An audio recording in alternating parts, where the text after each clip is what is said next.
Hello everyone, welcome জানাচ্ছি আমাদের আজকে একটা জিওগ্রাফি ক্লাসে তোমাদের সকলকে। এবং এইচএসসি 27 তোমাদের কিন্তু পড়াশোনা ফুল স্পিডে শুরু হয়ে গেছে। এখন কিন্তু তোমাদের পড়াশোনাটা একদম শুরু করতে হবে, প্র্যাকটিস করতে হবে এবং পরীক্ষার জন্য প্রিপারেশন শুরু করতে হবে। যারা তোমরা ইতিমধ্যে পড়াশোনা শুরু করে দিয়েছো তাদেরকে চিন্তা করতে হবে কিভাবে আমরা আমাদের প্রিপারেশনটাকে আরো বেশি ডাবল আপ করতে পারি, আরো বেশি স্পিড করতে পারি। সো তারই ধারাবাহিকতায় তোমাদের জন্য আজকে আমি নিয়ে আসলাম একটা ক্লাস, যে ক্লাসটা হচ্ছে আমাদের ভূগোল ক্লাস। এটা একটা ডেমো ক্লাস। সো আমার এখানে পেইড ব্যাচের যে স্টুডেন্টরা আছো তারা কিন্তু তোমরা অলরেডি পেইড ব্যাচে ক্লাস শুরু করে দিয়েছো।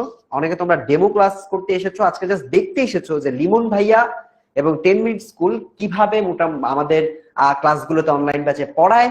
তো আজকে আমরা একটা টপিক তোমাকে আমি জাস্ট ছোট করে, এটা আরো আমরা ক্লাসে আরো বিস্তারিত ভাবে পড়বো, বাট আজকে আমরা জাস্ট এটা ছোট করে একটু পড়বো।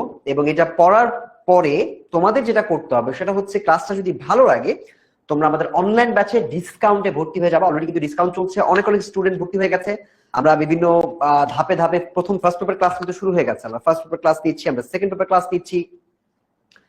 সো ক্লাসটা কিন্তু শুরু হয়ে যাবে এবং অলরেডি গেছে। যদি তোমরা এটা মিস করতে না চাও, যদি পিছিয়ে পড়তে না চাও, এখনই সময়, লিঙ্কটাতে ক্লিক করে ভর্তি হয়ে যাও আমাদের জিওগ্রাফি কোর্সে। চলো আজকের পড়াশোনাটা শুরু করা যাক। তো আজকে আমরা যেটা পড়বো এটা হচ্ছে মূলত জনসংখ্যা। এই চ্যাপ্টারটা আমি আগেও পড়িয়েছি, তোমরা অনেকেই ডেমো ক্লাস আজকে ফার্স্ট। তো এই চ্যাপ্টারটা আমি তোমাদেরকে আবার পড়াতে চাই, যাতে করে তোমরা যারা নতুন তারা এটা থেকে কিছু শিখতে পারো এবং তোমাদের একটা চ্যাপ্টারের অর্ধেক অংশ যেন অ্যাটলিস্ট ক্লিয়ার হয়ে যায়। ঠিক আছে? তো ফার্স্ট একটা আমাকে জানিয়ে দাও যে আমাকে সুন্দরভাবে পরিষ্কারভাবে দেখতে পাচ্ছ কিনা এবং এইটা ক্লিয়ার ভাবে দেখতে পাচ্ছ কিনা এবং শোনা যাচ্ছে কিনা ঠিকঠাক। মুরাদ হোসেন যুক্ত হয়েছে আমার সাথে, আমি মুরাদকে সালাম জানিয়েছি। মুরাদ, ওয়ালাইকুম আসসালাম। সুমি খাতুন যুক্ত হয়েছে আমার সাথে, আমি দেখতে পাচ্ছি। ফারিয়া আফরিন, লেট জয়েন করছি না, লেট জয়েন করো নাই, মাত্র ক্লাসটা শুরু হয়েছে। ইসমাম জাহান ইনাম যুক্ত হয়েছে আমার সাথে, আমি দেখতে পাচ্ছি। আমার সাথে আরো যুক্ত হয়েছে আয়েশা সিদ্দিকা। কাইফ ভাই কই? কাইফ ভাই তো জিওগ্রাফি ক্লাস নেয় না, কাইফ ভাই নাই ইকোনমিক্স ক্লাস, এটা একটা জিওগ্রাফি ক্লাস। ওকে, সাদিয়া আফরিন রাফিতা যুক্ত হয়েছে আমার সাথে, আমি দেখতে পাচ্ছি। আমার সাথে আরো যুক্ত হয়েছে ইসমাম জাহান ইনানের নাম পড়ে ফেলছি, আমি আরো দেখতে পাচ্ছি। রাফিয়া আলম যুক্ত হয়েছে, আরো যুক্ত হয়েছে সাদিয়া আফরিন, আরো যুক্ত হয়েছে আমার সাথে হাসান আল মামুন, সত্য সিং যুক্ত হয়েছে। জি সব ঠিক আছে, ওকে। সো তোমরা ফার্স্টে একটু আমাকে জানাও যে তোমরা কারা কারা এখানে ফ্রি স্টুডেন্ট আছো। হ্যাঁ, তোমরা যারা ডেমো ক্লাসটা প্রথমবার করতে আসছো, ঠিক আছে? মুরাদ, ফারিয়া, তোমরা একটু আমাকে কমেন্টে জানাও যারা আছো তারা সবাই যে স্যার এটা আমার ফার্স্ট ক্লাস, ডেমো ক্লাস। তোমরা কি ফ্রি ক্লাসটা করতে আসছো কিনা, নাকি পেইড স্টুডেন্ট? যদি পেইড স্টুডেন্ট হও তাহলে লিখবা পেইড। যে নেহা যেমন জানিয়ে দিয়েছে, নেহার এটা ফার্স্ট ক্লাস। ঠিক আছে নেহা, আজকে ক্লাসটা আমরা দেখবো যে আমাদের কোন কোন টপিক, এই টপিকটা আসলে আমরা ক্লিয়ারলি বুঝতে পারি কিনা। এবং ইনশাআল্লাহ তোমার সাথে পেইড ব্যাচে আমাদের দেখা হবে। রুকাইয়া লিখেছে কেমন আছেন ভাই? আলহামদুলিল্লাহ। নাফিসা বলছে আসসালামু আলাইকুম। ওয়ালাইকুম আসসালাম নাফিসা। ফারিয়া আফরিন একটা স্যাড ইমোজি দিয়েছে, দেখতে পাচ্ছি আমি। নাফিসা। আল মামুন কমেন্ট করেছে ফার্স্ট ক্লাস, ওকে। জুবায়ের বলছে যে আজকে ক্লাসের পর ভর্তি হব, ওকে ঠিক আছে। শিলনা আহমেদ, শিলন আহমেদ, সরি শিলন আহমেদ কমেন্ট করেছে। সত্য সিং বলছে সে প্রথম ক্লাস করছে আজকে। ঠিক আছে, ফ্রি স্টুডেন্ট, সমস্যা নাই। তো আমরা আজকে জনসংখ্যা পড়বো, ঠিক আছে?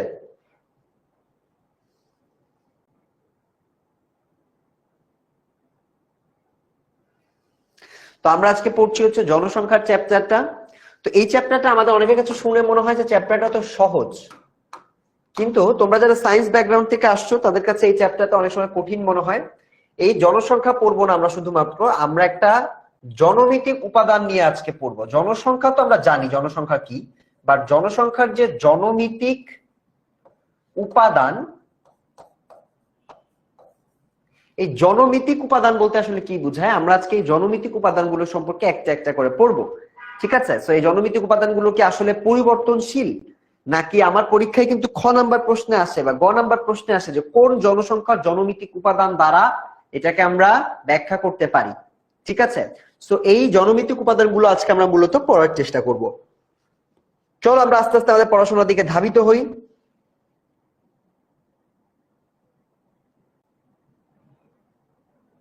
ইয়েস, আমি এখানে একটু তোমাদের লাইভ ক্লাসটায় দেখতে পাচ্ছ জনসংখ্যা অনেকে চলে আসছো। তো জনসংখ্যার জনমিতিক উপাদান মানে কি? জনমিতিক মানে কি জ্যামিতিক, এটা কি কোনো নিউমেরিক কিছু, নাম্বার রিলেটেড কিছু? না, এটা নাম্বার রিলেটেড কিছু না। জনসংখ্যার জনমিতিক উপাদান মানে demographic elements of population. Population মানে হচ্ছে জনসংখ্যা, আর ডেমোগ্রাফিক এলিমেন্টস মানে একটা জনসংখ্যার যে বৈশিষ্ট্যগুলো থাকে, এই বৈশিষ্ট্যটাকে আমরা বলতে পারি যেটা হচ্ছে জনসংখ্যার জনমিতিক উপাদান। যেমন ধরো একটা জনসংখ্যা কত লম্বা বা কত বড়, জনসংখ্যা বাড়তেছে কিভাবে নাকি কমতেছে, এই জনসংখ্যাটা কি এক জায়গায় একদম বসবাস করে নাকি এটা ছড়ায় ছিটায় বসবাস করে, প্রশ্নগুলো বুঝতে হবে। সো এই যে প্রশ্নগুলোর উত্তর দেওয়া হয় মূলত জনসংখ্যার জনমিতিক উপাদান এই জায়গাতে। মানে কি? মানে তুমি যখন কোনো একটা জিনিস চিন্তা করবা যে আমার কোনো একটা দেশের জনসংখ্যাটা কতটা বড়, ধরো বাংলাদেশের জনসংখ্যা, তুমি বলতেছো যে জনসংখ্যার দিক থেকে বাংলাদেশ পৃথিবীতে অষ্টম, এইটা বাংলাদেশের জনসংখ্যার একটা জনমিতিক বৈশিষ্ট্য, ঠিক আছে? সো এগুলাকে মাপ করার বা কোনো একটা জনসংখ্যাকে পরিমাপ করার জন্য যে এলিমেন্টস গুলো থাকে, ওই এলিমেন্টস গুলোকে আমরা বলতে পারি জনমিতিক উপাদান। আসো আমরা বইয়ের সংজ্ঞাটা দেখি। জনমিতি হচ্ছে জনসংখ্যার বৈশিষ্ট্যগত জ্ঞান, ক্যারেক্টারিস্টিক্স, মানে এটা কত বড়, কিভাবে বাড়তেছে, পরিবর্তনটা কিভাবে হচ্ছে, ঠিক আছে? এগুলা দিয়ে আমরা কোনো একটা জনসংখ্যাকে পরিমাপ করতে পারি। এবার আসো আমরা এই জনমিতিক উপাদানগুলো কি কি সেটা একটু দেখে নিই। প্রথমে এটা হতে পারে, এটা হচ্ছে কোন একটা জনসংখ্যার আকার, ঘনত্ব হতে পারে, বয়স কাঠামো হতে পারে। বয়স কাঠামো মানে কি, যে এখানে কি 7 থেকে 14 বছরের মানুষ বেশি নাকি আমাদের দেশের জনসংখ্যা বৃদ্ধ বেশি, 50 থেকে 64 বেশি। তো এই যে এক একটা জনসংখ্যার এক এক রকম মানুষ থাকে। মনে করো বাংলাদেশে আমাদের মধ্যম বয়সী জনসংখ্যা সব থেকে বেশি, আমাদের এই স্ট্রাকচারটা আমরা লিখতে পারি। বা জাপানে মনে করো বৃদ্ধদের সংখ্যাটা বেশি, চায়নাতে হয়তো অন্য কোনো একটা সংখ্যা বেশি। তো এই কাঠামোটাও কোনো একটা জনসংখ্যাকে ব্যাখ্যা করে। যেমন ধরো বাংলাদেশের জনসংখ্যা যদি মধ্যম বয়সী হয়, বেশি, তোমার 24 বছর বা 25 বছরের বেশি যদি হয়, তার মানে ওই জনসংখ্যাটা কাজ বেশি করে, কর্মক্ষম, মানে কাজ করার সক্ষমতা আছে। কিন্তু যেই জনসংখ্যাটা মনে করো তোমার কাজ করার সক্ষমতা নাই, আমি বয়স দেখতেছি যেখানে 64 থেকে 70 এই বয়সের মানুষ বেশি, তার মানে আমি বুঝতে পারতেছি যে এই দেশের জনসংখ্যাটা কর্মক্ষম না, অবসরপ্রাপ্ত মানুষের সংখ্যাটা বেশি। তো এই জন্য বয়স কাঠামোটা তোমার একটা জনসংখ্যার ক্ষেত্রে গুরুত্বপূর্ণ। উৎপাদনশীলতা মানে তোমার জনসংখ্যাটার কিভাবে বাড়ে, জন্মহার কতটুকু, মৃত্যু হার হতে পারে, ডেথ রেট কতটুকু, এরকম অনেকগুলো ব্যাপার আছে যে জিনিসগুলোকে আমরা বলতে পারি। আবার লিঙ্গ অনুপাত, যা বাংলাদেশে আমরা একসময় পড়তাম হচ্ছে 100:102 নারী এবং পুরুষের অনুপাত, মানে একজন নারী একজন পুরুষ, বা বাংলাদেশে কতজন নারী কতজন পুরুষ আছে, এটাকে অনুপাত হিসেবে দেখানোকে আমরা একটা জনমিতিক উপাদান হিসেবে চিহ্নিত করতে পারি, ঠিক আছে? তো এই সবগুলোকে আমরা আজকে একটা একটা করে দেখব। এটা কি আমাদের জন্য গুরুত্বপূর্ণ? তো আমরা প্রথমে চলে যাই জনসংখ্যার জনমিতিক উপাদানের সব থেকে ইম্পর্টেন্ট যেটা, এটা হচ্ছে আকার বা সাইজ। এই সাইজটা আমরা বাংলাদেশের প্রেক্ষাপটে না, আমরা বিশ্বের প্রেক্ষাপটে একটু দেখবো। এখান থেকে এমসিকিউ আসে, যারা যারা পড়াশোনা করতেছে তারা এখান থেকে দাগানো শুরু করে, এখান থেকে এমসিকিউ আসা শুরু হয়।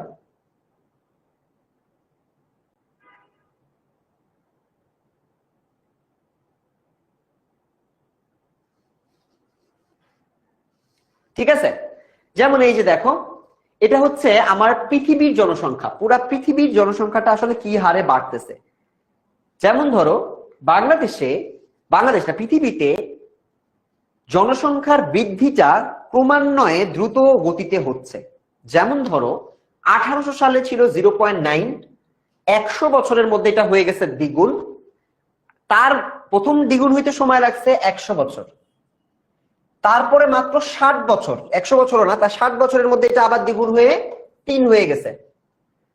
তারপরে মাত্র 20 বছরের ব্যবধানে এটা 1.4 বেড়ে গেছে। তারপর 35 বছরের ব্যবধানে এটা ডাবল হয়ে গেছে, অলমোস্ট 7.4। 25 বছরের ব্যবধানে 9.2 সম্ভাব্য। আর 2100 সালে গিয়ে আমরা হয়ে যাব 11.2 বিলিয়ন। এটা থেকে এমসিকিউ আসে, দাগাই দিলাম, পরীক্ষা এভাবে কমন পাবা। সো এই যে সম্ভাব্য ডেটাটা, এই ডেটাটা বের করতে কিভাবে পারছে তারা? স্যার ওরা কিভাবে বুঝলো? এটা বোঝার উপায়টা হচ্ছে অন্য যে জনমিতিক উপাদানগুলো আছে ওই উপাদানগুলোকে অ্যানালাইসিস করছে। কিভাবে অ্যানালাইসিস করছে? জন্মহার কত আছে, এটা যদি এভাবে বাড়তে থাকে তাহলে জনসংখ্যা কত বড় হবে।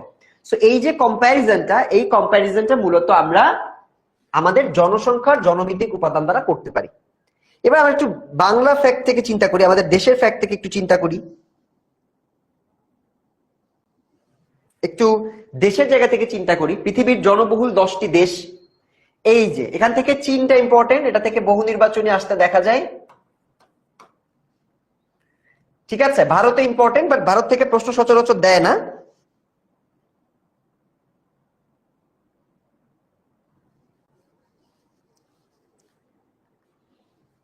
এবার হচ্ছে বাংলাদেশ কোথায় আছে, বাংলাদেশটা আবার ইম্পর্টেন্ট। ঠিক আছে, সো তুমি এখানে একটু দেখো চীনে কত মিলিয়ন আছে, 1415।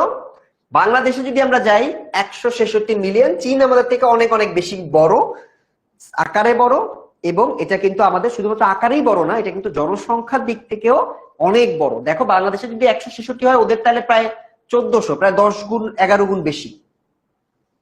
ঠিক আছে, 10 গুণ, প্রায় 10 গুণের একটু কম, বা 8-9 গুণ। আচ্ছা,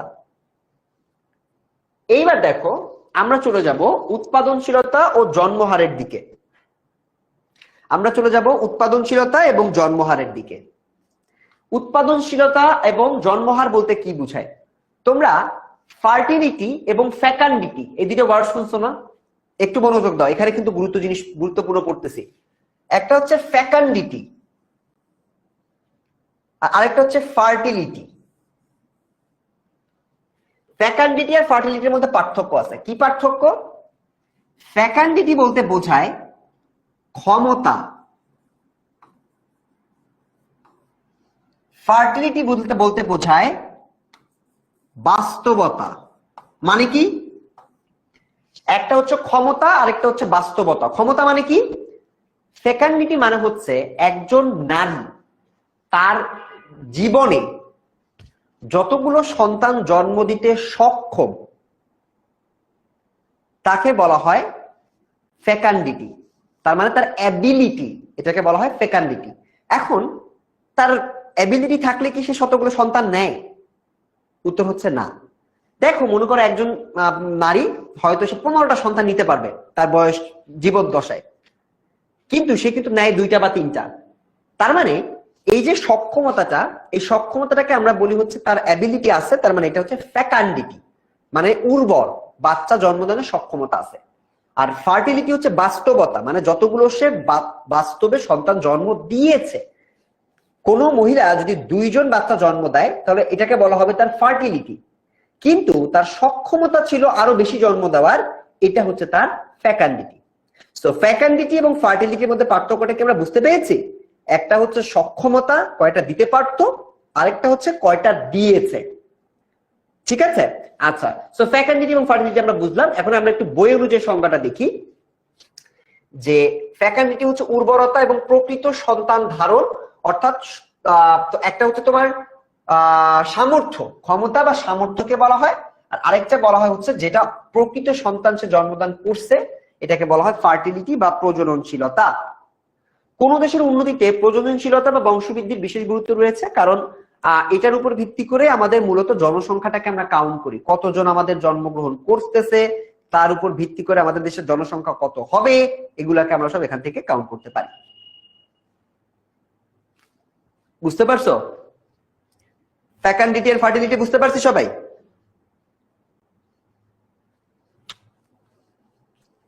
ওকে,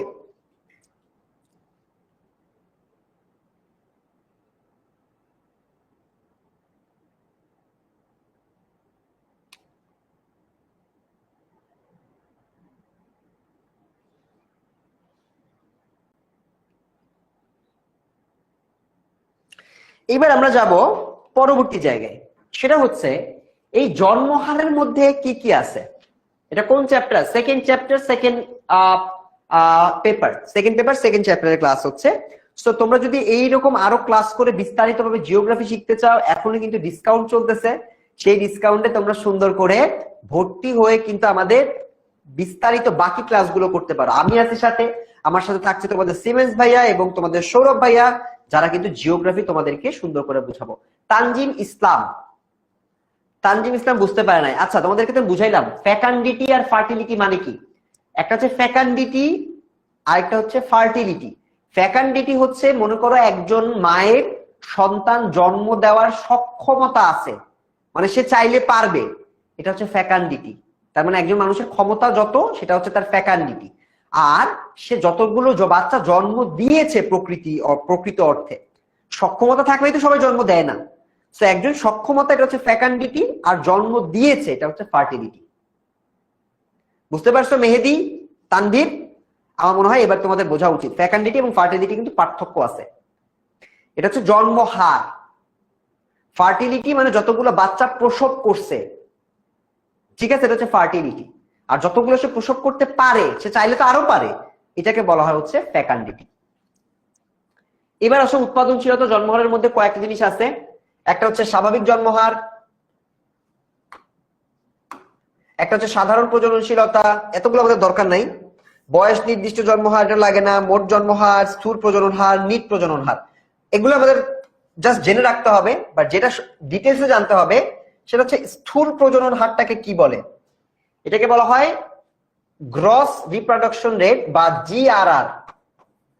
এটা মানে কি ভাইয়া? এটা মানে হচ্ছে হাজারে হাজারে শতকরা আর কি বের করো যেভাবে, ওইটাকে তুমি হাজারে বের করবা যে কিভাবে আমাদের বার্থ রেটটাকে আমরা নির্ণয় করতে পারি। এটার একটা থিওরি আছে। তোমাকে যদি বলে যে স্থূল প্রজনন হার বের করো, তখন তোমাকে মনে রাখতে হবে বার্থ রেট ইকুয়ালস টু কতজন জন্মগ্রহণ করলো ভার্সেস টোটাল পপুলেশন গুণ 1000। বি মানে যতজন জন্মগ্রহণ করছে, পি মানে টোটাল জনগণ গুণ 1000। এটার যে অ্যান্সার আসবে সেটাকে বলা হবে গ্রস প্রোডাকশন রেট, বাংলাদেশে যেটা 18.8। বুঝাইতে পারছি? তো আমাদেরকে যদি কেউ বলে স্থূল জন্মহার বের করো, স্থূল জন্মহার বের করো, তখন আমরা কি বুঝবো? স্থূল জন্মহার হচ্ছে কতজন জন্মগ্রহণ করলো ভাগ কতজন আমার টোটাল জনগণ গুণ 1000। সো একটা দেশে যদি জন্মহার হয় 10, টোটাল জনগণ যদি হয় 100, তাহলে তুমি এটাকে কাটাকাটি করো,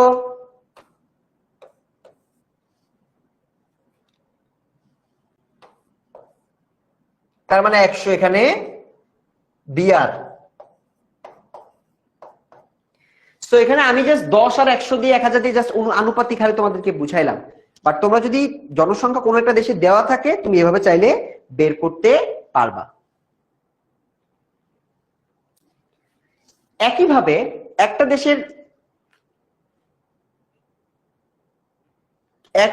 একটা দেশের জনসংখ্যা শুধুমাত্র জন্মহারের সাথে কানেক্টেড না।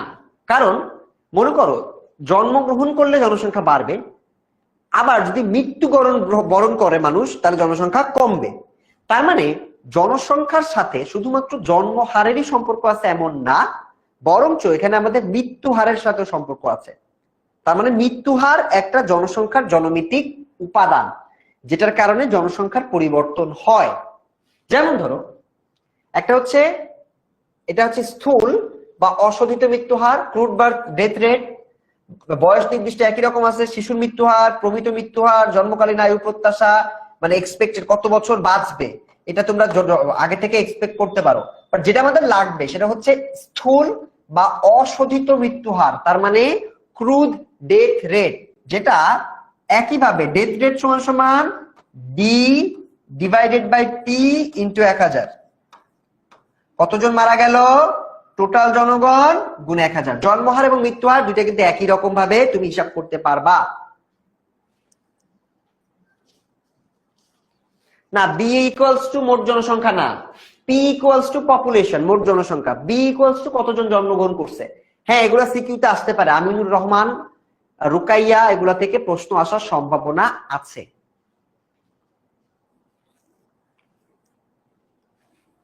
তো আমরা দেখে ফেলছি আমরা এটা দেখে ফেললাম যে জন্মহার এবং মৃত্যুহার দুইটা কাইন্ড অফ সিমিলার। এবার আমরা একটু যাই ঘনত্ব। ঘনত্ব কিভাবে বের করে? ঘনত্ব মানে কি? ঘনত্ব মানে হচ্ছে কোনো একটা দেশে 1 বর্গ কিলোমিটার এলাকায় কতজন মানুষ আছে। আমি বললাম না যে একটা জনসংখ্যা ওরা কি স্ক্যাটার, ছড়াই ছিটায় আছে নাকি এক জায়গায় আছে, কোনটা? তো এইটা জানার জন্য আমার মূলত জনসংখ্যার ঘনত্ব জানতে হবে। জনসংখ্যার ঘনত্ব যদি বেশি হয় তার মানে বুঝতে হবে 1 বর্গ কিলোমিটারের মধ্যে অনেক মানুষ বসবাস করে। যদি কম মানুষ বসবাস করে সেটা আমরা ঘনত্ব কম দেখলে বুঝতে পারবো। তো ঘনত্ব আমরা কিভাবে বের করি তার আগে একটু দেখি জনসংখ্যার ঘনত্ব কোনগুলো। এখানে মোনাকো আর মেকাও এই দুইটাই গুরুত্বপূর্ণ এমসিকিউ এর জন্য। মোনাকো এবং মেকাও এই দুইটা থেকে এমসিকিউ আসে যে ওদের জনসংখ্যা কত এবং জনসংখ্যার ঘনত্ব কত। তার কারণ হচ্ছে জনসংখ্যার ঘনত্ব এদের বেশি। তো এখানে আমাদের কিন্তু জনসংখ্যার ঘনত্বের ক্ষেত্রে এই দুইটা কান্ট্রিকে মনে রাখতে হবে। ওদের দেখো ঘনত্ব মানে 1 বর্গ কিলোমিটারে 26,000 মানুষ বসবাস করে, তার মানে এদের অনেক জনসংখ্যা। বাহরাইন আবার উল্টা, বাহরাইনে মাত্র 2,000, তার মানে ওদের জনসংখ্যা একটু ছড়াই ছিটায় আছে। তার মানে একজন মানুষ আরেকজন মানুষের থেকে একটু দূরে দূরে থাকতেছে, মানে এক জায়গায় বেশি মানুষের বসবাস না। তো এটা থেকে কিন্তু আমরা খুব সুন্দর করে বুঝতে পারতেছি।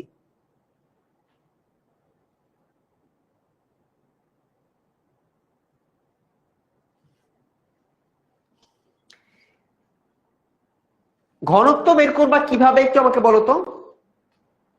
জনসংখ্যার ঘনত্ব আমরা কিভাবে বের করতে পারি? জনসংখ্যার ঘনত্ব বের করতে গেলে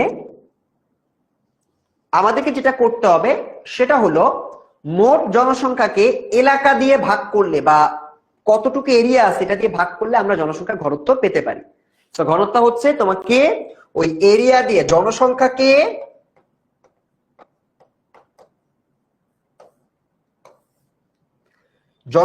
যদি তুমি ভূমি দিয়ে ভাগ করো, তাহলে সেই ক্ষেত্রে তুমি পেয়ে যাবে হলো কি? জনসংখ্যাকে ভূমি দিয়ে ভাগ করলে তুমি সেক্ষেত্রে পেয়ে যাবা ঘনত্ব। জনসংখ্যার ঘনত্ব কত? এবার আসো আমরা যাই আমাদের মাথাপিছু আয়। মাথাপিছু আয় এইটাও একটা জনসংখ্যার জনমিতিক উপাদান। মানে কি ভাইয়া? মানে হচ্ছে এটাও একটা জনগণের বৈশিষ্ট্য কেমন এটাকে বুঝায় দেয়। যেমন মনে করো তোমাকে যদি বলে যে বাংলাদেশের মাথাপিছু আয় হচ্ছে 2765 মার্কিন ডলার, আর একটা দেশ মনে করো বিদেশ, সেই দেশে হচ্ছে 10,000 মার্কিন ডলার, তোমার আমার থেকে 5 গুণ বা 4 গুণ বেশি। তাহলে এই মার্কিন ডলার দেখে বা মাথাপিছু আয় দেখে আমি বুঝতে পারতেছি কান্ট্রিটার জনগণ কি গরিব নাকি ধনী। যদি ধনী হয়ে থাকে আমি মাথাপিছু আয় বেশি দেখবো, যদি গরিব হয়ে থাকে মাথাপিছু আমি কম দেখবো। তার মানে কোন একটা জনসংখ্যার মাথাপিছু আয় এটা জানতে পারলে আমরা ওই জনসংখ্যার একটা বৈশিষ্ট্য জানতে পারি। এই কারণে মাথাপিছু আয় একটা জনসংখ্যার জনমিতিক উপাদান। প্রশ্ন থাকতে পারে বা এরকম আলোচনা থাকতে পারে মাথাপিছু আয় জনসংখ্যার জনমিতিক উপাদান কেন? ঠিক আছে, তো তোমাদের এই আলোচনাটা তোমাদের কনসেপ্টটা ক্লিয়ার থাকতে হবে যে জনসংখ্যার জনমিতিক উপাদানের মধ্যে মাথাপিছু আয়কে আমরা কেন ইনক্লুড করছি। বুঝতে পেরেছি? ওকে, মাথাপিছু আয় কিভাবে বের করে? একটা দেশের মোট জাতীয় আয় কত তাকে যদি তুমি মোট জনসংখ্যা দিয়ে ভাগ করো, মনে করো মোট জাতীয় আয় হচ্ছে 100 টাকা, মোট জনসংখ্যা হচ্ছে 10 জন, তার মানে মাথাপিছু আয় হচ্ছে 10 টাকা। ঠিক আছে, এইভাবে তুমি যদি মূল জাতীয় আয়টা যদি পাও এবং জাতীয় আয় থেকে যদি তুমি ডিভাইড করো তাহলে তুমি পেয়ে যাবা মাথাপিছু আয়। মাথাপিছু মানে কি? পার হেড, প্রতি একজনে কত টাকা, এটা হচ্ছে মাথাপিছু। ঠিক আছে, সো মাথাপিছু আয়টা তোমরা অনেকে গুলিয়ে ফেলো যে ভাইয়া মাথাপিছু আয় আবার কি? মাথাপিছু এটার অর্থ কি?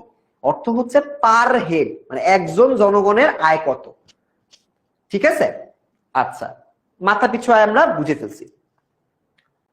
মাথাপিছু ভূমি, মনে করো তোমার বাবার কাছে টাকা নাই, তোমার কাছে টাকা নাই, আর তোমাদের জমি জমা আছে। বাংলাদেশে তো অনেক জমি আছে, সব জমি কার? তোমার, আমার না, বিভিন্ন মানুষের। তো বাংলাদেশের এই যে এলাকাটা, এই এলাকাটাকে আমরা কিভাবে চিহ্নিত করতে পারি যে মাথাপিছু ভূমি কতটুকু? এটা বের করার উপায় হচ্ছে ওই মোট মাথাপিছু আয়ের মতো মোট জমিকে তুমি যদি মোট জনগণ দিয়ে ভাগ করো তাহলে তুমি মাথাপিছু জমি পেয়ে যাবা। মনে করো তোমার মোট জমি হচ্ছে 15 কাঠা, জনগণ হলো তোমার টোটাল 5 জন, তাহলে মাথা পিছু হলো 3 কাঠা। বুঝতে পারতেছি? মাথাপিছু আয় এবং মাথাপিছু ভূমি এগুলো সহজ, কিন্তু এগুলো কিন্তু হঠাৎ করে সুন্দর করে চলে আসে যে মাথাপিছু জমি, মাথাপিছু আয় এগুলাকে তোমাদের নির্ধারণ করতে হয়। আর এই ম্যাথ তো সহজ। তোমরা যারা বলছো ভাইয়া জিওগ্রাফিতে ম্যাথ কেন আসছে, জিওগ্রাফি এই সহজ ম্যাথ গুলো তো তোমাদের পারতে হবে, এগুলো খুবই ইজি। সো মাথাপিছু আয় এটা কিন্তু অ্যাকচুয়ালি আমাদের স্টুডেন্টদের মাথা খারাপ করার জন্য না, এটা খুব সহজ ভাবে তুমি চাইলে সলভ করতে পারো। ঠিক আছে? মাথাপিছু আয় এবং মাথাপিছু ভূমি এগুলা জাস্ট তোমাদের ডিভাইড করে দিতে হবে, ভাগ করে দিলেই তুমি এটা পেয়ে যাবা। এটা নিয়ে যারা ভয় পাচ্ছ তারা কিন্তু, আমি মনে হয় তোমরা ম্যাথটা ভালো করে দেখো নাই, এই জন্য তোমাদের মনে হচ্ছে ভাই এত কঠিন। এগুলো আসলে এত কঠিন না, এটা খুবই সহজ। এবার আসো এজ স্ট্রাকচার, বয়স কাঠামো বলতে কি বোঝায়? বয়স কাঠামো বলতে বোঝায় প্রজনন ও কর্মদক্ষতার ভিত্তিতে কোন জনসংখ্যাকে সাধারণভাবে 3টা ক্যাটাগরিতে আমরা ভাগ করতে পারি। প্রজনন এবং তাদের কর্মদক্ষতা। কর্মদক্ষতা মানে কি ভাইয়া? কর্মদক্ষতা মানে হচ্ছে স্কিল, যোগ্যতা। এটার ভিত্তিতে আমরা একটা দেশের মোট জনসংখ্যাকে 3 ভাগে ভাগ করতে পারি। একটা হচ্ছে 14 থেকে 19, যাদেরকে আমরা বলি শিশু বা অপ্রাপ্ত বয়স্ক। বাংলাদেশে প্রাপ্তবয়স্ক হওয়ার বয়স কিন্তু 18, কিন্তু আমাদেরকে মনে রাখতে হবে 3টা গ্রুপের প্রথম গ্রুপ হচ্ছে 14 অথবা 19 বছরের কম যারা আছে তাদের সবাইকে বাংলাদেশে শিশু বলা হয়। প্রথমত 18 বছরের সবাইকে বলা হয় শিশু,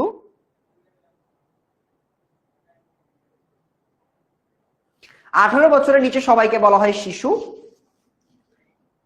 দ্বিতীয়ত যারা প্রাপ্তবয়স্ক, যেমন মনে করো 14 থেকে হলে এটা 15 থেকে শুরু হবে, আর যদি 19 থেকে হয় তাহলে 19 থেকে শুরু হয়ে 64 পর্যন্ত। তার মানে একটা আমি পেয়েছিলাম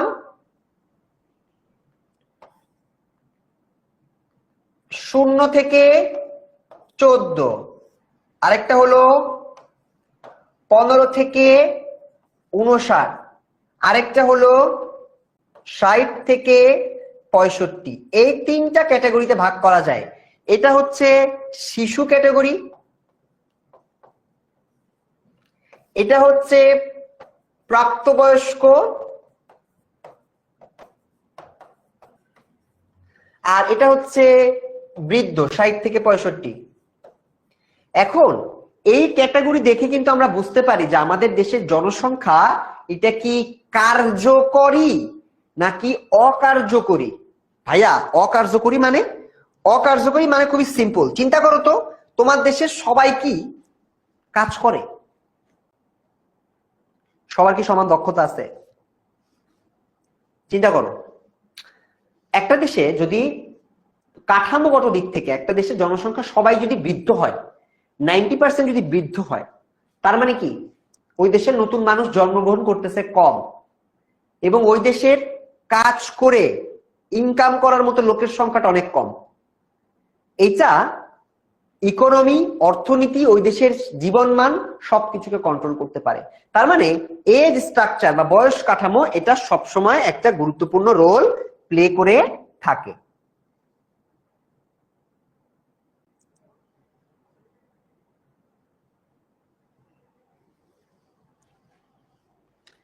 এবার একটা বয়স পিরামিড আমরা আঁকা শুরু করি। তোমরা কি বয়স পিরামিড আঁকতে পারো?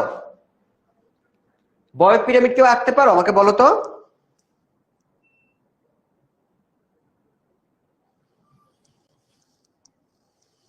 বয়স পিরামিড আঁকছো কখনো? পারো না? আসো বয়স পিরামিড আঁকা শিখাই। বয়স পিরামিড মানে হচ্ছে বয়সের ভিত্তিতে আমরা যে পিরামিডটা মেল এবং ফিমেল দিয়ে করি, এটাকে বলা হয় একটা বয়স পিরামিড। আসো তোমাদেরকে একটা বয়স পিরামিড এঁকে দেখাই। বয়স পিরামিডটা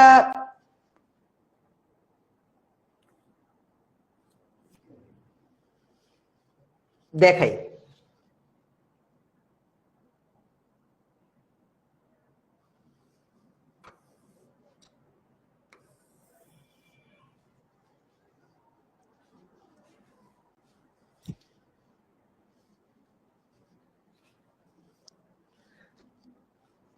ভাইয়ার নাম কি? ভাইয়ার নাম হচ্ছে লিমন ভাইয়া।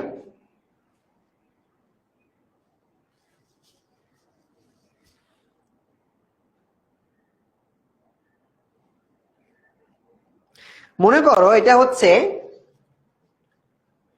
এই যে বয়সের যে স্ট্রাকচারটা, এটা অনুযায়ী তোমাকে লিখতে হবে। এটা হচ্ছে 5 থেকে 14, এটা হলো 15 থেকে 24, এটা হলো 25 থেকে 39, এটা হলো 40 থেকে 49, 55 থেকে 59, 60 থেকে 64, এটা হচ্ছে 65। হ্যাঁ, তো এটা প্রথমে আমি একটা মেট্রিক আঁকাইলাম। এটা হচ্ছে বয়সের একটা ঘর। এগুলো হচ্ছে পরিমাণ 1 কোটি, 2 কোটি, 3 কোটি, 4 কোটি, 5 কোটি। 1 কোটি, 2 কোটি, 3 কোটি, 4 কোটি, 5 কোটি। এটা হচ্ছে পুরুষ, এদিকে হচ্ছে পুরুষ আঁকাবো, এদিকে হচ্ছে মহিলা আঁকাবো। বোঝা গেল? কিভাবে আঁকাবো ভাইয়া? মনে করো এই 5 থেকে 14 এদের কত কোটি আছে? মনে করো 5 থেকে 14 শিশু আছে, 2 কোটি পুরুষ, আরো বেশি 4 কোটি মনে করো পুরুষ আছে, 3 কোটি আছে মহিলা, 15 থেকে 24 আরো বেশি আছে।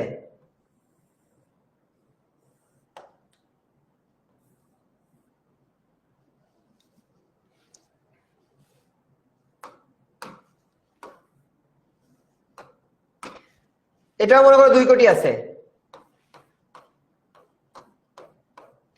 25 থেকে 39 আর একটু কম আছে, 1 কোটি বা সামথিং। পুরুষ আবার বেশি আছে, পুরুষটা বেশি আঁকাইলাম। 40 থেকে 39 মহিলা বেশি, পুরুষ কম। 50 থেকে 59 অনেক কম, মহিলাও কম, পুরুষও কম। 60 থেকে 65 আরো কম, 65 আরো কম। এই পুরা জিনিসটাকে বলা হয় একটা বয়স পিরামিড। এটা কিভাবে তৈরি করা হয়? এই যে দাগগুলো ভাইয়া, এটা এত বড় কিভাবে হইলো আর এগুলো ছোট হইলো কেন? এগুলো হচ্ছে নাম্বার। 5 থেকে 14 বছরের কতজন পুরুষ আছে দাগাইছি, কতজন নারী আছে দাগাইছি। 15 থেকে 24 কতজন পুরুষ আছে, কতজন নারী আছে, কতজন পুরুষ আছে, কতজন নারী আছে। এভাবে করতে করতে দেখবা পিরামিডটা এই নিচের দিকটা চওড়া থাকবে, উপরের দিকটা ছোট থাকবে, কারণ এটা হচ্ছে একটা বয় পিরামিড। বলো আঁকাইতে পারবা? তোমাদের যদি আমি এখন তথ্য দিয়ে দিই যে কোন কোন বছরের কতজন পুরুষ আছে, কতজন নারী আছে, তুমি কি একটা বয় পিরামিড আমাকে আঁকায় দেখাইতে পারবা? মনে করো আমি একটা টেবিল দিয়ে দিলাম তোমাকে, এই যে এটার পাশে আমি লিখলাম 10 জন পুরুষ, 10 জন নারী, 5 জন নারী পুরুষ, 7 জন নারী, 6 জন পুরুষ, 3 জন নারী। এইভাবে যদি আমি দিতে থাকি, তুমি কি আমাকে একটা বয় পিরামিড আঁকা দিতে পারবা? নিচে থেকে শুরু করবা, উপর দিকে যাবা, নিচে রাখবা কম বয়স, উপরে রাখবা বেশি বয়স, এভাবে আস্তে আস্তে প্রশ্ন করবা। তোমাদের একটা ছক দিয়ে বলতে পারে যে বয় পিরামিড, অথবা বয় পিরামিড দিয়ে আলোচনা করতে বলতে পারে। তোমাকে একটা বয় পিরামিড দিয়ে বলতে পারে যে এটা আলোচনা করো। একটা বয় পিরামিড দেখে অনেক কিছু আলোচনা করা যায়। কিভাবে দেখো? এই বয় পিরামিডটা দেখে আমি বুঝতেছি যে এই জায়গাটায়, এই দেশটাতে বৃদ্ধ মানুষের সংখ্যা কম, যাদের বয়স কম তাদের মানুষের সংখ্যা বেশি। আবার মধ্য বয়সী যারা আছে তাদের সংখ্যাটাও কম নয়। আরো একটা জিনিস ব্যাখ্যা করতে পারবা, সেটা হচ্ছে যারা শিশু তাদের ক্ষেত্রে পুরুষ এবং মহিলার অঙ্কটা সমান সমান, মাঝারি ক্ষেত্রে যারা আছে তাদেরও সমান সমান। মধ্য বয়সে আমরা দেখছি নারীর সংখ্যাটা কমে গেছে, বাট পুরুষের সংখ্যাটা বেশি। আবার 40 থেকে 49 পুরুষের সঙ্গে মহিলার সংখ্যাটা বেশি ছিল, পুরুষের সংখ্যাটা কম ছিল। যত বয়স বাড়তেছে তত নারী এবং পুরুষ উভয়ের সংখ্যা কিন্তু কমে গেছে। এই পুরা গ্রাফটা দিয়ে তোমাকে আলোচনা করা লাগতে পারে যে তোমার একটা বয় পিরামিড কিভাবে কাজ করে। আর্থকোয়াক হইছে, ভূমিকম্প, আমি টের পাই নাই, আমি স্টুডিওর ভিতরে ছিলাম তো টের পাই নাই।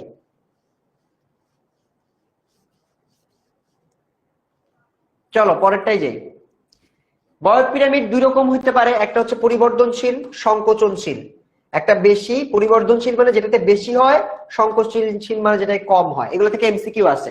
সুষম আকৃতির আছে, গঠনমূলক আছে, বেল আকৃতি আছে। এগুলো আমরা যখন ক্লাসে পড়বো, তোমরা যখন রেগুলার ক্লাসে ভর্তি হয়ে যাবা, আমরা তখন এগুলা সম্পর্কে আরো ডিটেলসে এবং বিস্তারিত ভাবে এটা নিয়ে পড়াশোনা করতে পারবো। ঠিক আছে, চলো আমরা এবার পরের টপিকটাতে চলে যাব। এবার হচ্ছে একটা ইজি কিন্তু গুরুত্বপূর্ণ টপিক, এটা ভেরি ভেরি ইম্পর্টেন্ট, অভিগমন। এটা আমাদের ক্লাস 9-10 এর বাচ্চা যারা আছো তারাও আমার কাছে পড়ছো। 5 star migration. What is migration? Migration কয় রকমের বলো তো? মাইগ্রেশনের তো ধরন আছে। মাইগ্রেশন মূলত কয় প্রকার বলো, বলতে পারবে? মাইগ্রেশন কত প্রকার?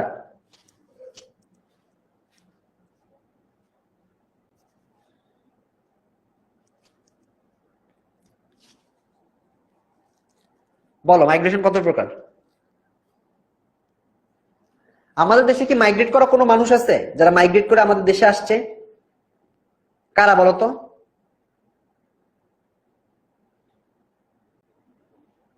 রোহিঙ্গারা? না, রোহিঙ্গারা না।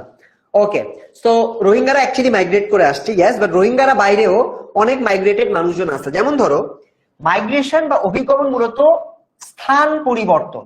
কোন একটা লোকেশনকে তুমি পরিবর্তন করছো, এটাকে তুমি বলতেছো মাইগ্রেশন।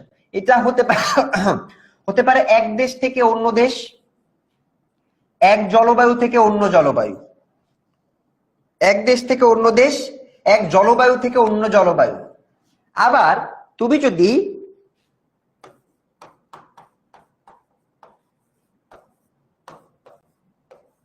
ভিলেজ থেকে সিটিতে আসো বা টাউন থেকে সিটি, ভিলেজ থেকে টাউনে আসো, গ্রাম থেকে যদি তুমি শহরে আসো, এটাকেও কিন্তু আমরা একটা মাইগ্রেশন বলতে পারি।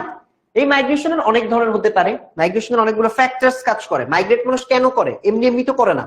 একটা হচ্ছে পুল ফ্যাক্টরস, আরেকটা হচ্ছে পুশ ফ্যাক্টরস।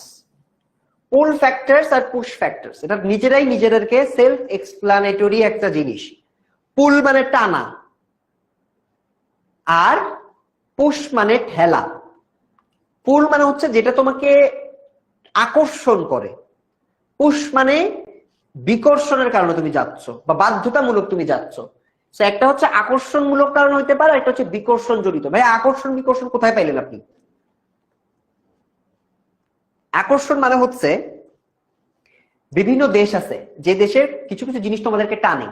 যেমন ধরো, আমি ইউরোপ যেতে চাই, আমি চায়না যেতে চাই, আমি যেতে চাই হলো তোমার চেক রিপাবলিকে, ফ্রান্স, ব্রাজিল, ইউএসএ, ইউকে, যুক্তরাজ্য বাংলাতে বলতেছি, এগুলোতে আমি যেতে চাই। এগুলোতে যদি আমি যেতে চাই, যাওয়ার একমাত্র কারণ হচ্ছে ওখানে অনেক ভালো ভালো পড়াশোনার সুযোগ আছে, টাকা পয়সা আছে, আমি গেলে আমার বাপ মা আমার সাথে ভালোভাবে থাকতে পারবে, ওখানে গেলে আমার জীবন একদম 100% বদলায় যাবে। এটা হচ্ছে পুল ফ্যাক্টরস।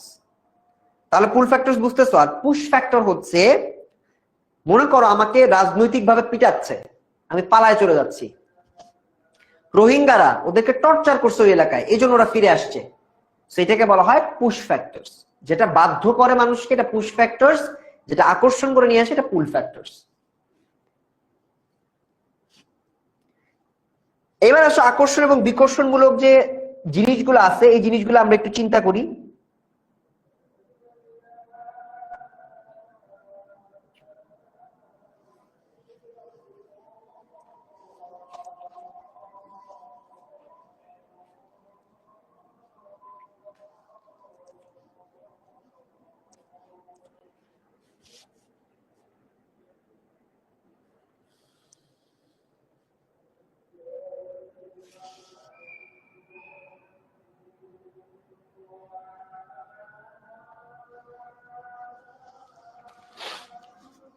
অভিগমনের যে কারণগুলো আমরা এতক্ষণ ধরে পড়লাম, এই কারণগুলোকে আমি ডিভাইড যদি করি, বিকর্ষণমূলক কারণের মধ্যে দেখো আরো কিছু কারণ, আমি যেগুলো বলছি তার বাইরে কিছু কারণ দিছে। একটা হচ্ছে প্রাকৃতিক দুর্যোগ হলে অনেক সময় আমরা পিছিয়ে আসি। বন্যা, খরা, মহামারী, আগ্নেয়গিরির অগ্নুৎপাত, ভূমিকম্প, দারিদ্রতা, মনে করো আমাদের টাকা পয়সা চলে গেছে, সাম্প্রদায়িক ও রাজনৈতিক দাঙ্গা হইছে, মারামারি হইছে, এই প্রত্যেকটা জিনিসকে আমরা বলি হচ্ছে জোরপূর্বক অভিগমন। বেকারত্বের কারণে যদি হয় এটা একটা জোরপূর্বক অভিগমন। আচ্ছা, তো এই যে তোমাদেরকে আমি এতক্ষণ ধরে বললাম যে লিমন ভাইয়া তোমাদেরকে তোমাদের হচ্ছে জিওগ্রাফি পড়াচ্ছে, আমি কিন্তু তোমাদের এইচএসসি 27 ছাড়াও এইচএসসি 26ও পড়াই। সো ওদের এইচএসসি পরীক্ষা নিয়ে অলরেডি আমরা প্রিপারেশন নিচ্ছি। এইচএসসি ওদের এসএমপি কোর্স চলতেছে। সো ওই এইচএসসি কোর্সের মধ্যে আমাদের এই কোর্সটাও খুবই গুরুত্বপূর্ণ, কোর্সের দাম খুবই কম। শুধু যদি তুমি আমাদের জিওগ্রাফি কোর্সটা কিনো 3000 টাকা দাম ছিল, 1000 টাকা ডিসকাউন্ট পাবে যদি তুমি লিমন এইচএসসি 27, লিমন আমার নাম এইচএসসি 27 ব্যবহার করো, তাহলে 3000 টাকার কোর্সটা তুমি 2000 টাকায় পাবা। দেখো 2000 টাকায় সারা বছরের 8 মাস, এই 8 মাস ধরে তোমাদেরকে আমরা পড়াবো রেগুলার, মাত্র 2000 টাকা। So you guys should know যে কোথায় তোমার আসলে ইনভেস্ট করতে হবে। এই ইনভেস্টমেন্টের মাধ্যমে তোমার যদি সারা বছরের জিওগ্রাফিটা অন্তত কভার থাকে, অন্য সাবজেক্ট তো আছেই, তার পাশে জিওগ্রাফিটা যদি একটু কভার থাকে, আমার মনে হয় তোমার লাইফে তুমি অনেকটা ভালো করতে পারবে। আর কারণ হচ্ছে টেনেমেসে আমরা যত ভালো ভালো টিচাররা তোমাদেরকে পড়াই, বাইরে কিন্তু তোমাদের এত ভালো ভালো টিচার তোমরা খুঁজে পাবা না। অফলাইনে কোচিং খুঁজে পাওয়া যায় না, তারপর অনলাইনে এত অনেক সময় ভালো টিচার পাওয়া যায় না। সো 10 মিনিট স্কুলে যারা আছো তারা সবাই শুধুমাত্র জিওগ্রাফি অনলাইন ব্যাচে এক্ষুনি ভর্তি হয়ে যেতে পারো। এই যে লিংক দেওয়া আছে দেখো, কোথাও না কোথাও ভর্তি হইতে হবে। দেখো সময় তো চলে যাচ্ছে, কোথাও না কোথাও তোমার ভর্তি হওয়াই লাগবে। যদি ভর্তি না হও, পরে গিয়ে দেখবা অথই সাগরে তুমি ডুবে গেছো। তোমার ফার্স্ট পেপারের সিলেবাস বাকি, সেকেন্ড পেপারের সিলেবাস বাকি, কোনোটাই তুমি কভার করতে পারতেছো না। এই জিনিসগুলো কভার করতে হলে শুরু থেকে প্রিপারেশন নিতে হয়। যদি শুরু থেকে প্রিপারেশন না নাও, অনেক অনেক সিলেবাস জমে যাবে, শেষ আর করতে পারবা না। এইচএসসির আগে অনেক স্টুডেন্ট কান্নাকাটি করে যে ভাইয়া কিভাবে শেষ করব। সেই জন্য এখনই কোথাও না কোথাও ভর্তি হতে হবে। এবং তোমাদের সব থেকে বড় বিশ্বাসের জায়গা 10 মিনিট স্কুল, তুমি ভর্তি হয়ে যেতে পারো। ঠিক আছে, ডিসকাউন্টটা বেশি দিন থাকবে না, বাট এখন তোমরা এই যে 3000 টাকার কোর্স মাত্র 2000 টাকা আছে, লিমন এইচএসসি, এটা ব্যবহার করতে পারো, করে তোমরা সলভ করতে পারো। আর যদি তোমাদের মনে হয় যে না আমি শুধু জিওগ্রাফি পড়বো না, তোমার জন্য জিওগ্রাফি এবং ইকোনমিক্স দুইটাই তোমরা আমাদের এখানে করতে পারবা। তো এই দুইটা করার জন্য তোমাদের মূলত যোগান 27 ব্যবহার করলে 6000 টাকার কোর্স, দুইটা কোর্সের দাম আলাদা আলাদা, 3000 3000 6000, মাত্র 3500 টাকা মাত্র। সেই জন্য আমার মনে হয় এই ফুল কোর্সটা তোমরা 3500 টাকা দিয়ে কিনে ফেলতে পারো। এটা কিন্তু তোমাদের পুরা বছরের জার্নিটাকে, লাইফটাকে একটু সহজ করবে। ভর্তি কিভাবে হবা, একটা লিংক দেওয়া আছে দেখো কমেন্টে, অথবা কল করো 16910 এই নাম্বারে এবং কল করে জয়েন করে ফেলো আমাদের অনলাইন ব্যাচে। আচ্ছা, এবার আমরা অভিগমনের কিছু কারণ একটু আলোচনা করি। অভিগমনের যে কারণগুলো আমরা এতক্ষণ ধরে পড়ছি সেগুলো একটু আমরা একটু একটু করে আলোচনা করি।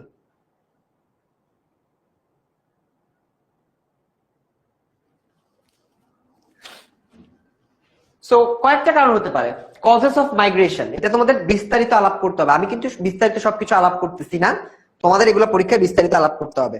যেমন অভিগমনের কারণ কি, একটা হচ্ছে অর্থনৈতিক কারণ। অর্থনৈতিক কারণ কি হইতে পারে, মনে করো গ্রাম থেকে আমি শহরে মেডিকেল করতেছি, গ্রাম থেকে তোমরা দেখছো তোমাদের গ্রামের অনেক মানুষ শিফট করে ওরা ঢাকা শহরে আসে, এসে গার্মেন্টসে চাকরি করে। কেন?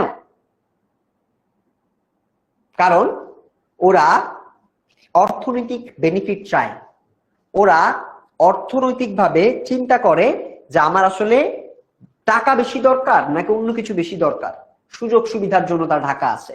সেটাকে বলা হয় একটা অর্থনৈতিক কারণে নিজেরা মাইগ্রেশন করা। ঠিক আছে, অর্থনৈতিক কারণে নিজেরা মাইগ্রেশন করা। সামাজিক কারণ হতে পারে, মনে করো তোমার কোনো একটা দেশের কালচার ভালো লাগে, কালচার মানে সংস্কৃতি ভালো লাগে, সমাজের মোবিলিটি, সামাজিক মোবিলিটিটা বেশি। মোবিলিটি মানে যেখানে একটা লেভেল থেকে আরেকটা লেভেলে আপগ্রেড করা যায়। অনেক জায়গায় আছে সোশ্যাল মোবিলিটি হাই।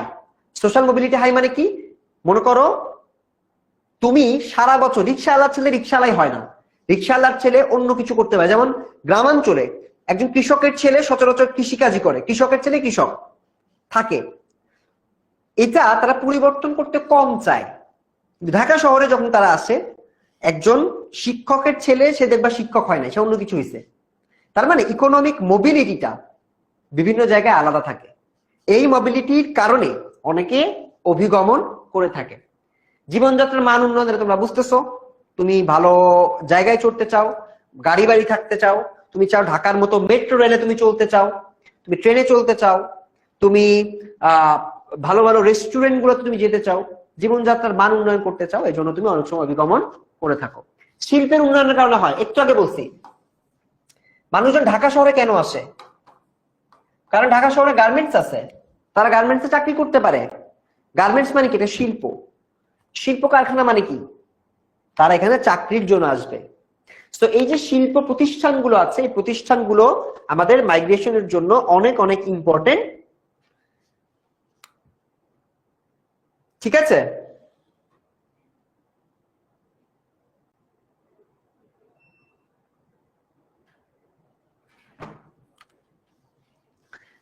তারপর কি?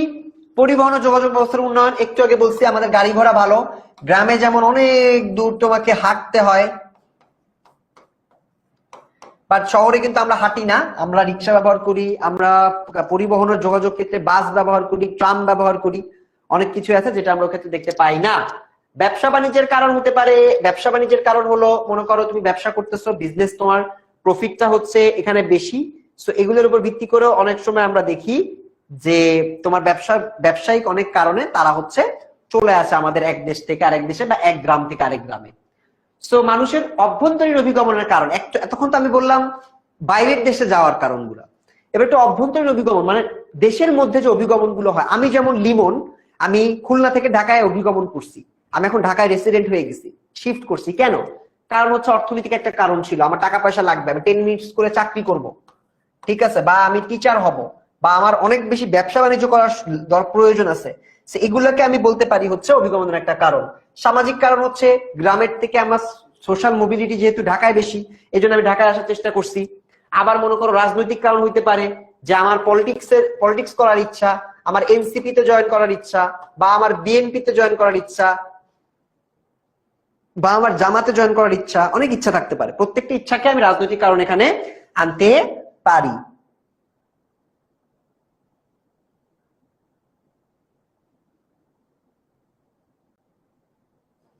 সো এবার একটা আমরা দেখি গবেষণা, শিক্ষা ও গবেষণা। যেমন আমি বর্তমানে পড়াশোনা করতেছি বিউপিতে, এটা একটা বিশ্ববিদ্যালয়। আমি আগে ছিলাম খুলনা জিলা স্কুলে, এরপর আমি ছিলাম খুলনা সিটি কলেজে। আমি চিন্তা করলাম আমি যখন ঢাকায় পড়বো, তখন আমি পড়বো হচ্ছে ঢাকা এমন একটা জায়গায় আমি পড়বো যেই জায়গায় অ্যাকচুয়ালি আমি আমার ভালোটা, বেস্টটা এখানে বের করে নিয়ে আসতে পারবো।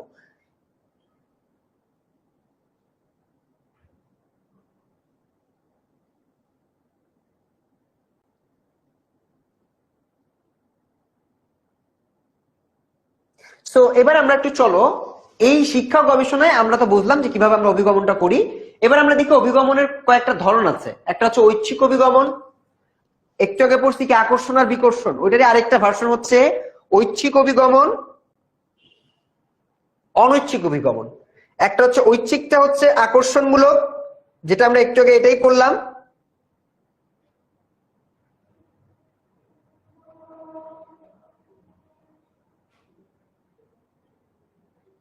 ঐচ্ছিকটা হচ্ছে আকর্ষণমূলক, যেটা আমরা বললাম যে চাহিদা মেটানোর জন্য আসবে।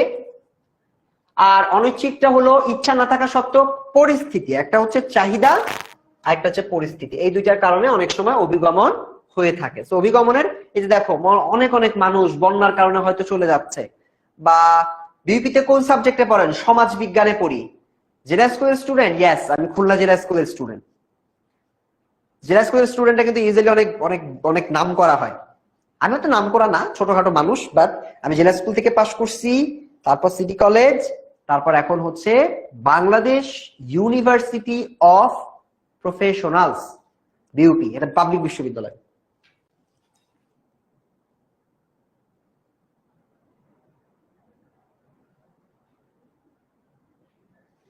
বুঝতে পারতেছি? ওকে, সো অভিগমনের কারণগুলো দেখলাম। আবার অভিগমনের কয়েকটা টাইপ কিন্তু আমি তোমাদেরকে এতক্ষণ ধরে দেখাইছি। সেই টাইপগুলো আমরা এখানে আবার দেখতে পাচ্ছি যে একটা হচ্ছে মনে করো বাংলাদেশ থেকে বাংলাদেশে আমাদের যেটা হতে পারে, একটা হচ্ছে বাংলাদেশ থেকে বাংলাদেশে হতে পারে, আরেকটা হতে পারে যেটা বাংলাদেশ থেকে বাংলাদেশে না, এটা মূলত বাংলাদেশ থেকে তুমি ইউএসএ তে যাচ্ছ বা বাইরে কোনো দেশে তুমি চলে যাচ্ছ। এই পুরো জিনিসটাকে কিন্তু তুমি তোমার মতো করে ডিফাইন করে নিতে পারো যে বাংলাদেশ থেকে বাংলাদেশে হলে সেটা কেমন হবে।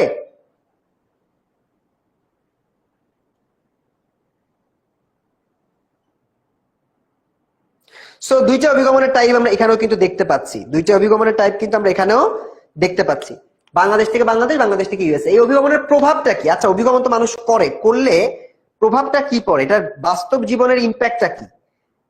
এটা কি আসলে খুব গুরুত্ব বহন করে? এটার কি কোনো প্রভাব আছে আমাদের সামাজিক জীবনে?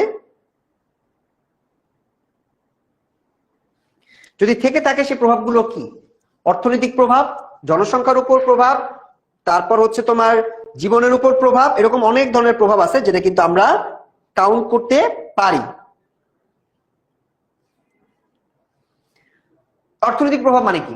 অর্থনৈতিক প্রভাব মানে হচ্ছে মনে করো তুমি একটা জায়গায় আসছো, এসে তুমি তোমার অর্থনৈতিক লাভ করতে পারতেছো, অর্থনৈতিক লাভ, কিন্তু তুমি ওই জায়গায় যে জায়গায় তুমি গেলা ওই জায়গার মানুষজনের চাকরি তুমি খেয়ে ফেলতেছো।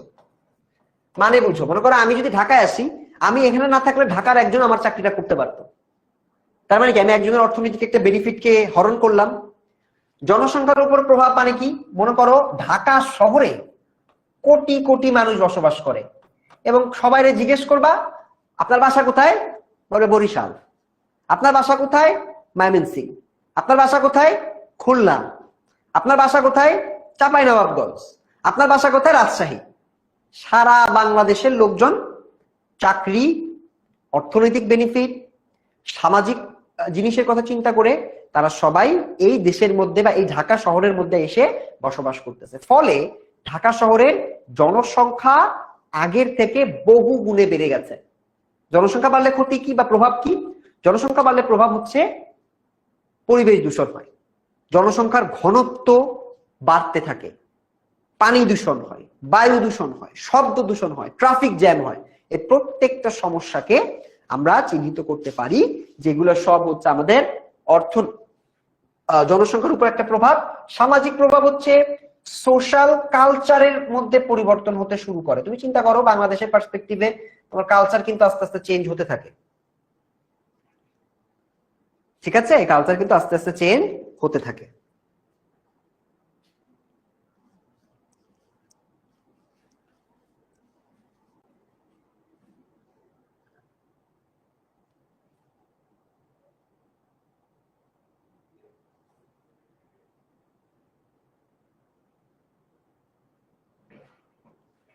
ওকে, এটা আমরা পড়ে ফেললাম। এবার আমরা দেখি পরিবেশগত প্রভাব হইতে পারে, ওই যে বললাম বায়ু দূষণ, পানি দূষণ, জৈবিক পরিবর্তন হতে পারে। সো এই প্রত্যেকটা জায়গা থেকে আমাদের বাংলাদেশের জনসংখ্যার জনমিতিক উপাদানগুলো যদি একটু দেখি, এই যে দেখো বাংলাদেশের জনসংখ্যাটা কিন্তু আগের থেকে সিগনিফিকেন্ট অ্যামাউন্টে বাড়তেছে। 1901 থেকে শুরু করে সেই 2000 পর্যন্ত আমরা দেখতে পাচ্ছি বাড়তে বাড়তে বাড়তে বাড়তে অনেক উপরে উঠে গেছে আমাদের জনসংখ্যা। 1901 সালে আমরা যেমন ছিলাম, আমরা সেই সময় যদি 2011 সালে দেখি, ইনফ্যাক্ট 2021 সালে এটা আরো বেড়ে গেছে, এটা আরো বেড়ে গেছে। সো এই যে মিলিয়নের হিসাবটা দেখো, মাত্র 28 মিলিয়ন ছিলাম আমরা 1901 সালে, তারপর আমরা 50 মিলিয়ন ছিলাম 1961 সালে, 71 মিলিয়ন ছিলাম 74 সালে, 106 হঠাৎ করে ডাবল হয়ে গেছে 91-তে, আর এখন আমরা 142 মিলিয়ন এটা হয়ে গেছে 2011 সালে। তো এই যে পুরা জনসংখ্যার যে পরিবর্তনটা তোমাকে এই গ্রাফটা দিয়ে বলতে পারে, জনসংখ্যার এই যে পরিবর্তনটা বাংলাদেশের আমরা দেখতে পাচ্ছি, এই পরিবর্তনটাকে তোমরা জনসংখ্যার জনমিতিক উপাদান দিয়ে ব্যাখ্যা করো। পারবা? পারবা কিনা বলো? আমি তোমাদের মৃত্যু হার দেখাইছি, জন্ম হার দেখাইছি, এগুলো সব তোমরা দেখাতে পারো। এরপর আছে আমাদের একটা জনসংখ্যার ডেমোগ্রাফিক ট্রানজিশন মডেল। আমরা ট্রানজিশন মডেলে চলে যাব। লাস্ট মিনিটে আমি জাস্ট তোমাদেরকে ট্রানজিশন মডেলটা দেখাই দিব। এই মডেলটা খুব ইম্পর্টেন্ট। আমাদের একজন লেখক আছেন যিনি বলছেন যে জনসংখ্যার জনমিতিক উপাদান বা একটা দেশের জনসংখ্যার পরিবর্তন একটা নির্দিষ্ট উপায়ে হয়। মনোযোগ দাও, 4টা স্টেপের মধ্য দিয়ে জনসংখ্যার জনমিতিক পরিবর্তনগুলো হয়ে থাকে। 4টা স্টেজ কি প্রত্যেকটা দেশ এই 4টা স্টেজের মধ্য দিয়ে গেছে।